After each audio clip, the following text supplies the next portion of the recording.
The moment Harlan Voss walked into St. Edith's General, the entire trauma bay went quiet. Not the respectful kind of quiet you get when a surgeon enters. The wrong kind. The kind that happens when everyone in the room knows something terrible is about to occur, and no one wants to be the one standing closest to it. Harlan Voss was 31 years old and looked like he had been carved out of something older and colder than stone. He was 6'2", broad through the shoulders, with dark hair curling slightly at the temples from the rain outside.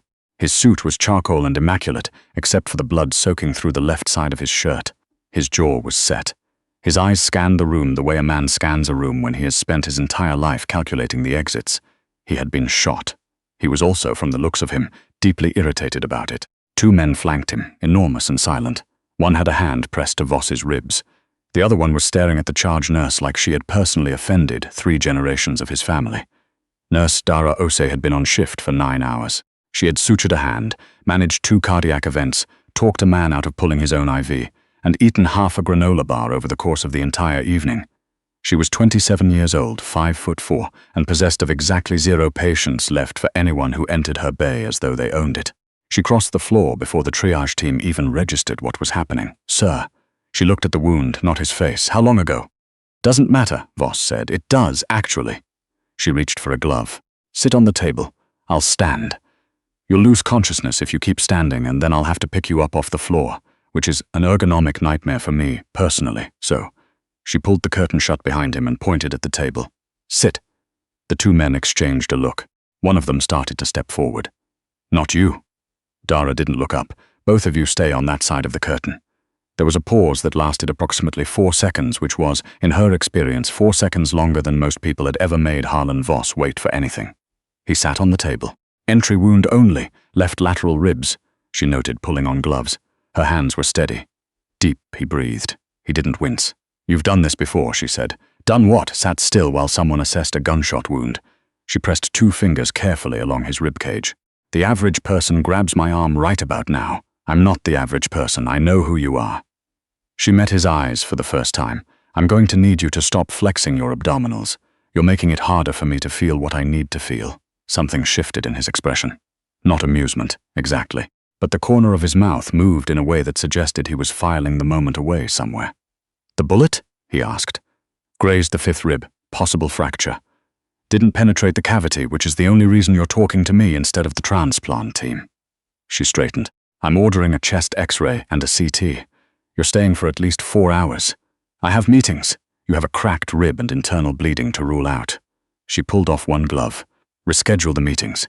Do you know what I could do to this hospital with one phone call?" Dara looked at him. She had grown up in Scarborough in a house with 4 siblings and a mother who worked 2 jobs and never once backed down from anything. She had put herself through nursing school. She had worked emergency for 3 years, and she had seen in those 3 years more suffering and more arrogance and more people who believed the world owed them a soft landing than she could count. She looked at Harlan Voss and she said, calmly, "You could probably buy it. But right now I'm the one keeping you alive, Mr. Voss, so until I tell you otherwise, I outrank you. Hold still." She pressed the call button for radiology. Voss said nothing. He held still. The X-ray confirmed the fractured rib. The CT ruled out internal bleeding. By 2 in the morning, Dara had cleaned and dressed the wound, charted everything, and updated the attending on the floor. By 2:15, Harlan Voss was sitting upright in Curtain Bay 4 with an IV in his arm and a look on his face that suggested he had never in his life been administered anything involuntarily. Dara came back to check his fluids and found him on the phone, voice low, speaking in something that wasn't English. He ended the call when she entered. "Your men are still outside," she said. "They're paid to be." She checked the IV line. "Is there someone we should contact? Family? A partner?" "No, okay." She made a note. "You'll need someone to drive you when you're discharged. You can't operate a vehicle on what we've given you. I'll manage. You'll kill someone on the 401. She looked at him directly. "Is there anyone, or do I need to arrange a car service through the hospital?" The pause this time was different, not the calculating pause from earlier. Something slower. Something she couldn't quite categorize. "Arrange the car," he said. She nodded and turned to leave. "You're not afraid of me," Voss said. She paused at the curtain. "Should I be?" He studied her the way he had studied the room when he'd first walked in, like he was mapping something.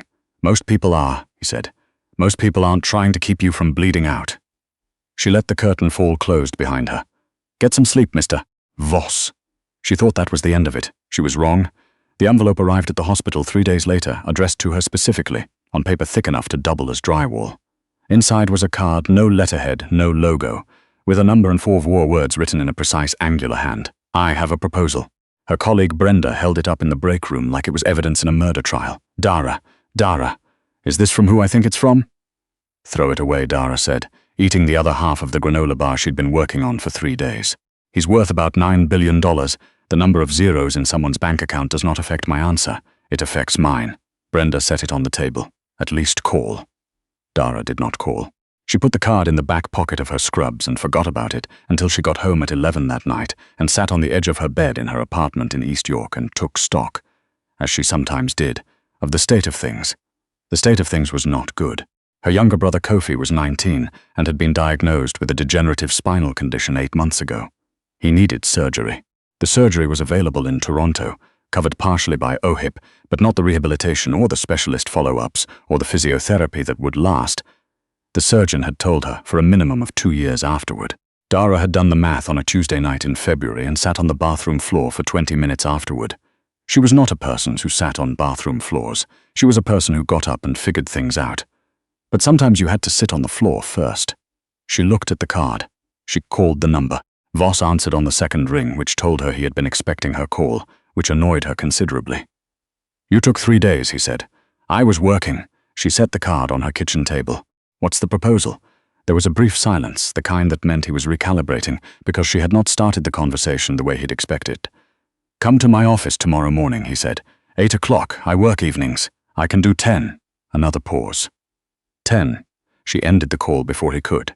His office was on the 43rd floor of a building on Bay Street that looked like it had been designed by someone who wanted to remind everyone else in the city how small they were. Dara took the subway, because she was not going to be impressed into a cab on someone else's schedule.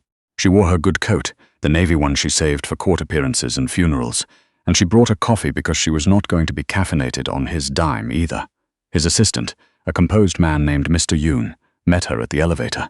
He guided her through a space that was all glass and pale oak, and a silence so clean it felt pressurized. Voss was standing at the window when she entered.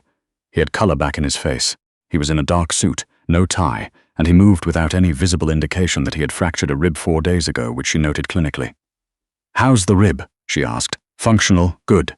Sit down when you can. You're compensating in your left shoulder. She sat in one of the chairs without being asked. What's the proposal? He turned from the window. He looked at her with that same mapping quality she'd noticed at the hospital, like he was confirming something he'd already decided. My company's VP of security was shot 3 weeks ago, Voss said. The attempt on my life last week was the second in 60 days. Someone inside my organization is providing information to people who want me dead. That's a problem for your security team. My security team has 4 people who could be the source. He walked to the desk, picked up a folder, set it down again. I need someone inside my daily operations who is not on the existing payroll, someone new, someone with a reason to be there that doesn't raise questions. Dara looked at him. You want me to work for you, as my personal medical liaison. It's a real position. I travel internationally. I have board members in their 70s. It's not unusual. You would accompany me to meetings, functions, travel. Observe. Report. I'm a nurse, not a spy. You walked into a curtain bay with 2 men twice your size and told them where to stand, Voss said. You've been running triage for 3 years. You know how to read a room and you know how to keep your face neutral when the room is bad. He looked at her steadily. You're exactly what I need. How much? $12,000 a week. Cash, if you prefer, plus accommodation during travel. Dara set down her coffee. $12,000 a week was more than she made in a month. In 2.5 months it would cover everything. The surgery, the rehab, the 2 years of follow-up. She did not let any of that show on her face. I have conditions, she said. Name them. I keep my nursing registration current. If I disagree with something on medical grounds, I walk. And if you ever speak to me the way you spoke to that charge nurse at triage, she paused, I'll leave and take the first month's salary with me. Voss studied her for a long moment. Agreed, he said. She extended her hand. He shook it. When do I start? She asked. Monday. She picked up her coffee. I'll see myself out. The first 2 weeks were an education. Voss's world operated on a frequency most people never accessed. He moved through boardrooms and private terminals and restaurants where the menus had no prices, and everywhere he went, the air shifted slightly, the way it does before lightning. His inner circle was small and tight. Reeve, his head of security, a former military man with a flat affect and watchful eyes. Paulette, his executive assistant, competent and unreadable. Soren Aldridge, his chief legal counsel, who wore expensive suits and smiled too much. Dara learned their rhythms. She learned which associates were genuine and which were performing. She observed, the way she had been trained to observe in emergency. Who was breathing wrong, who held their body differently when certain names came up, who laughed 2 beats too late. She was sitting in on a strategy meeting on the 14th day when she noticed it. They were discussing a shipment contract, something to do with port access in Halifax. Standard business, or so it seemed. But when Voss mentioned the timeline, specifically that the documents would be finalized on Thursday and couriered Friday morning, Soren Aldridge's left hand, resting on the conference table, curled very slightly into his palm. It was a quarter-second movement. Nobody else in the room registered it. Dara registered it. She didn't say anything. She noted it the way she noted a change in a patient's breathing pattern. Something to watch, something to verify, not something to act on without confirmation. Confirmation came 2 days later. They were returning from a dinner at a hotel in Yorkville when Voss's driver, Patterson, slowed the car for what looked like a blocked intersection. Dara's window faced the sidewalk. She watched a man in a grey jacket step out from a doorway on her side, and she registered in the half-second before conscious thought that his hand was not in a pocket. "Stop," she said, not loudly. "Patterson, stop the car and back up, right now." The driver hesitated. "Do it." Voss's voice immediately behind her was already hard. Patterson reversed the car 20 feet into a side street. The man in the grey jacket broke into a run. 3 others emerged from the blocked intersection ahead. One of them had raised something. Voss shoved Dara flat across the seat with one arm and drew a weapon she had not known he was carrying just as the back windshield starred with 2 shots. The car reversed through the side street, fishtailed onto a parallel road, and accelerated north. Silence inside the vehicle for approximately 4 seconds. "You're good?" Voss asked, still above her, his weight braced against the seat. "I'm fine." Her voice was even. "Your stitches might be torn." "Later." He stayed where he was until Patterson confirmed they'd cleared the area. Then he straightened and looked at her. Not at the windshield, not at Patterson. At her. "How did you see him?" "His hand wasn't in a pocket," she said, sitting up and smoothing her coat. "He was holding something. I see it in the trauma bay. People come in and they're covering something they don't want you to find. The geometry of the hand is different." Voss looked at her for a long moment. "The stitches are fine," he said. "I checked. You can't check your own lateral ribs properly." She held out her hand. "Give me the flashlight from the glove box. I'll look when we stop." He gave her the flashlight. He let her look. In the car parked under a streetlight on a quiet road in Midtown, while his security team swarmed the neighborhood half a kilometer away. Dara pressed careful fingers along the left side of his ribcage through his torn shirt and told herself this was exactly like any other assessment. The light was bad. He was very close. His breathing was controlled and deliberate, the way someone breathes when they are trying not to react to something. "Stitches held," she said. "Bruising from the impact, but no reopening. You expected worse. I always expect worse." She pulled her hand back. "It's how I stay useful." Voss turned his head to look at her in the dim light. "Thank you," he said. It sounded like a word he didn't use frequently. "Don't thank me yet." She clicked the flashlight off. "I need to talk to you about Soren Aldridge." The look on his face shifted. The warmth, or whatever that had been, closed over like a door shutting. "Explain." She told him about the hand.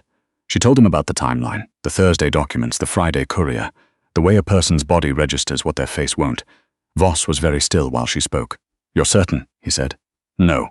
I'm observant. There's a difference. But it's enough to look." "I'll look," he said. And from his tone, she understood that looking, in his world, was not a gentle process. She thought that was where her role in it ended. She was wrong again. The 3rd attack came 8 days later, and it didn't come for Voss. Dara was at Toronto Western visiting Kofi, who had been admitted for a pre-surgical assessment. She was in the hallway outside his room, on the phone with Paulette about a rescheduled board meeting, when 2 men appeared at the far end of the corridor. They were moving with the specific intentional casualness of people who are not actually casual at all. She recognized the geometry. She ended the call. She stepped back into Kofi's room, locked the door, and said to her brother in a voice she hoped sounded steadier than she felt, "We're going to move to the bathroom. Right now, Kofi, don't ask me questions." "Dara, right now." She got him into the bathroom, sat him on the edge of the tub, and barricaded the door with the chair from the corner. Then she called Voss's private line. He answered on the first ring. "They came for Kofi," she said. "Toronto Western, 3rd floor, room 314. I've got him in the bathroom. 2 men in the corridor, possibly more." There was no pause this time. Stay on the line, Voss said. His voice was no longer the controlled, measured register she'd become familiar with. It was something harder and more immediate. Don't open the door for anyone except Reeve. He'll identify himself. 8 minutes, okay, are you hurt? No, Dara. A beat. I'm sorry. This shouldn't have touched your family. She looked at Kofi, who was 19 and scared and trying not to show it, sitting on the edge of a hospital bathtub. Fix, she said, we can do sorry later. Reeve arrived in 6 minutes. The 2 men in the corridor were apprehended before they reached the room. They were. Reeve told her afterward in the quiet of the hospital parking garage, employed by a company with 3 layers of incorporation between it and the name she already suspected. Soren Aldridge. He wasn't just feeding information to people who wanted Voss removed. He had built a parallel arrangement, an investor group that would benefit significantly from a change in leadership. He had been methodical about it, patient. He had smiled in every meeting she'd ever attended with him, including the one where Voss had mentioned the Thursday documents, including the Friday courier. She had been right about the hand. That night Voss's people moved. She didn't ask for details and none were offered.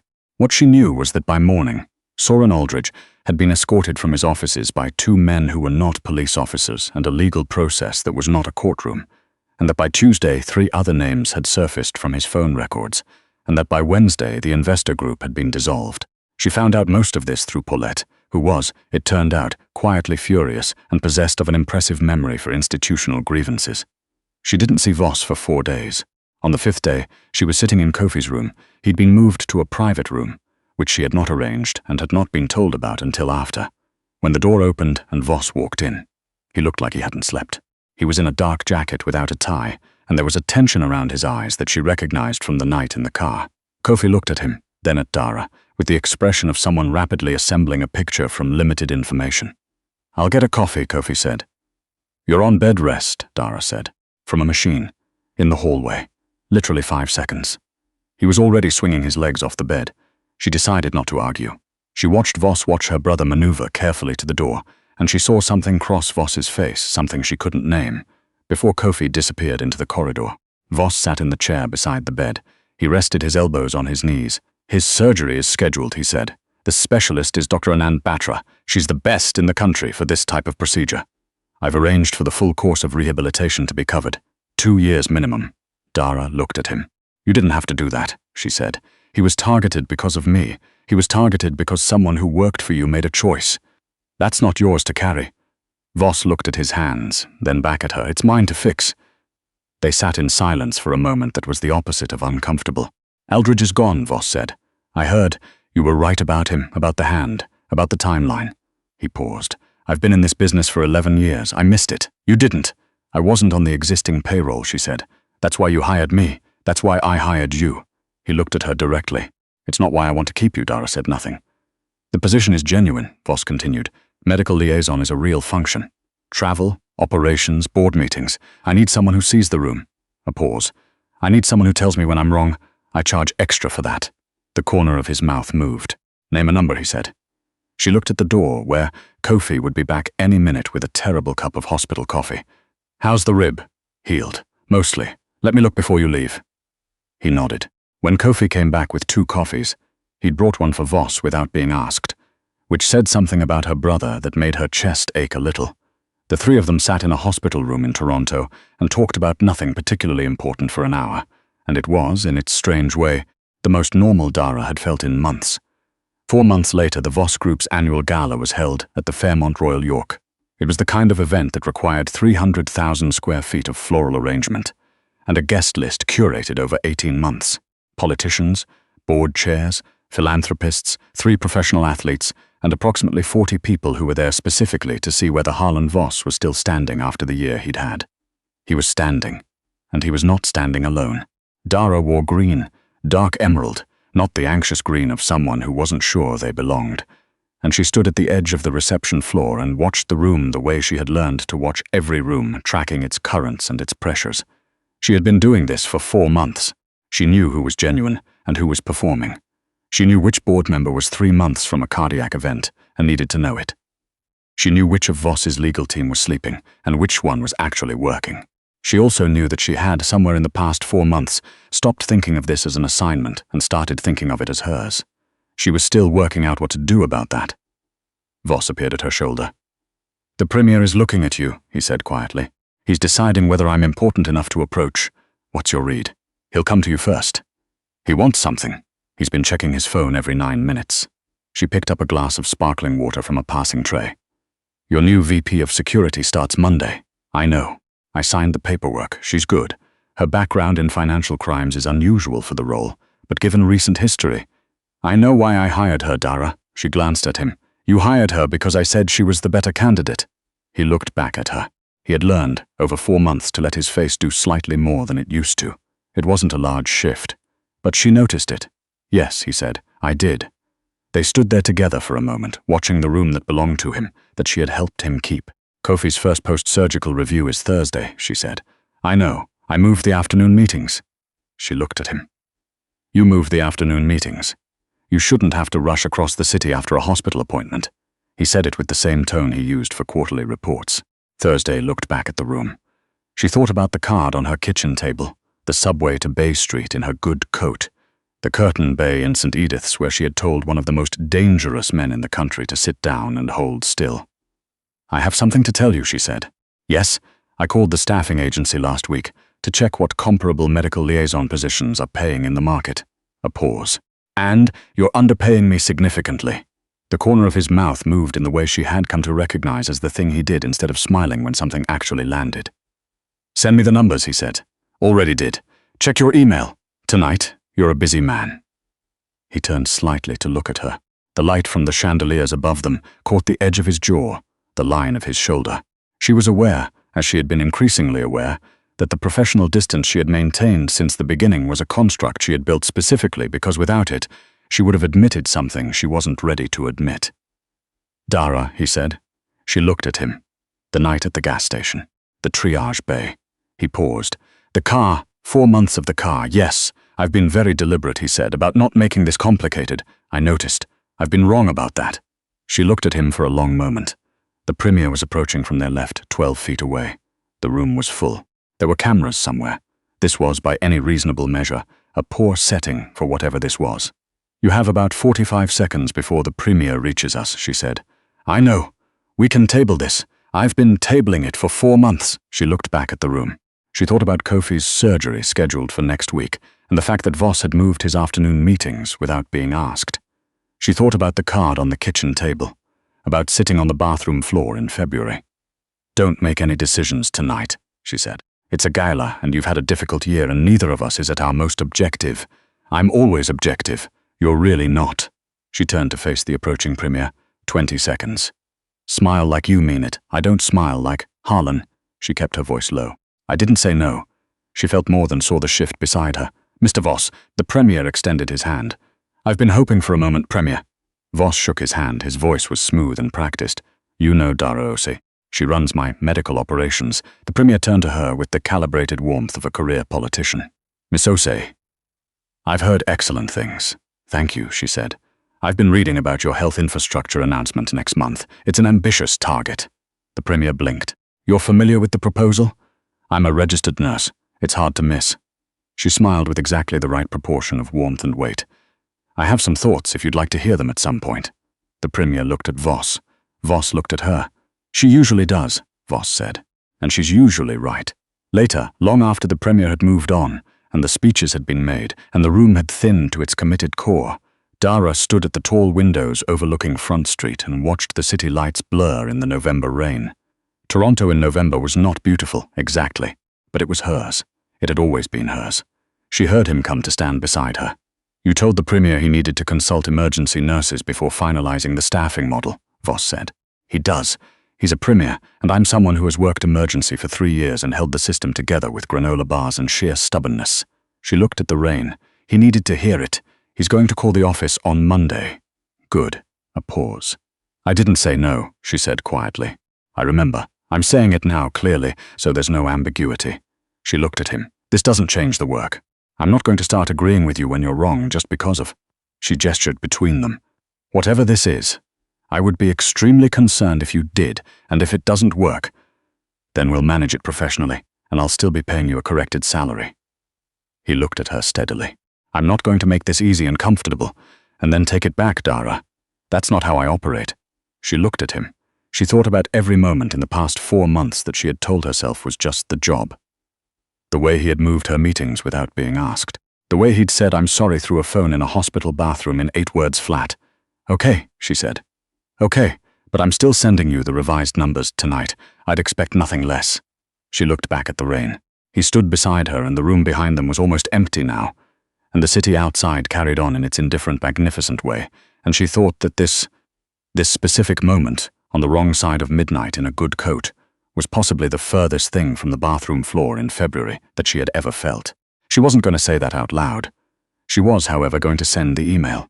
She picked up her phone and began composing it right there, by the window, with the rain coming down and Harlan Voss standing at her shoulder, reading over her hand without asking permission, which should have been annoying and somehow wasn't, and the first line of the email said, "For your review as requested. See attached." Dio, and the attachment was 6 pages. He read all 6 pages before the car came. He agreed to every number.